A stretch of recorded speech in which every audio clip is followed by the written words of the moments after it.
Yeah, I'm gonna put some pictures on after this video. I'm gonna edit them into it, but the pictures are gonna be of Chryslers and stuff that I've owned. I also own some Chevrolets and some Fords. One of them I even wrecked. I ran into a pole, and the pole didn't move, the truck did.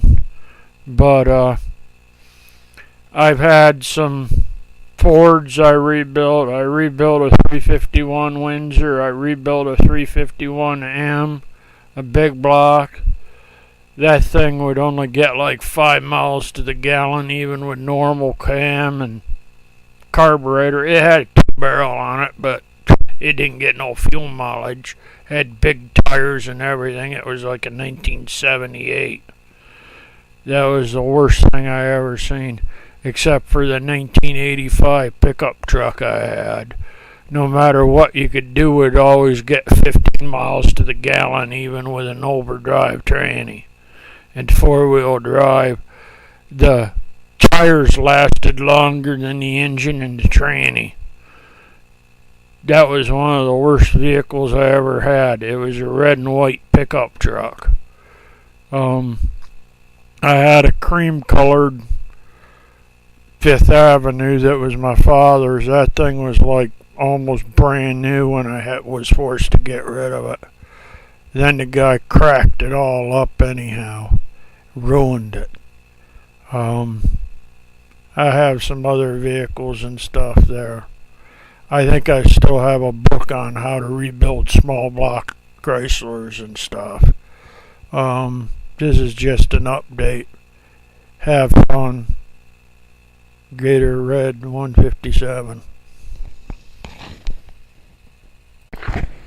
Yeah, I'm going to add on some of the boat that I've got.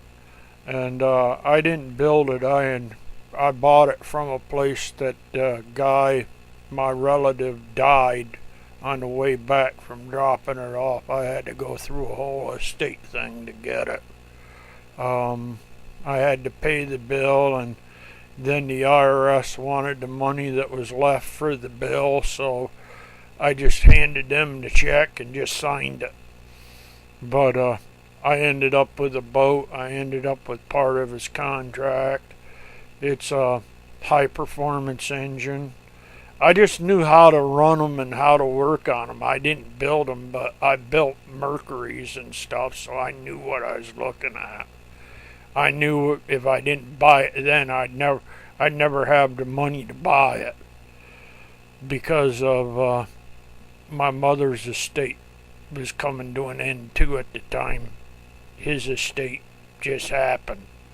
My mother had died years before, and we had it in probate, and it was coming to the end where it all had to be split and stuff.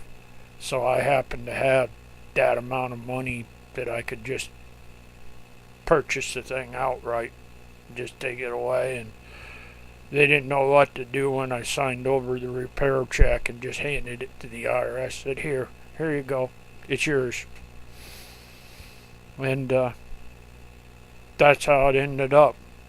The people got mad, and I said, the whole thing is I was left it to begin with.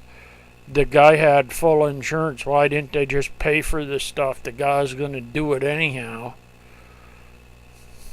I don't know. It's just a mess. I just figured I'd leave you some of like my brown or my gold 1972 Dodge Dart and the Fifth Avenue that had a 360 in it and 904 tranny. They all worked good, but none of them really got any mileage. I had a 72 Plymouth Duster, and that's the car I should have kept. It had a 340 in it, but the oil system went, so I put a 360 in it.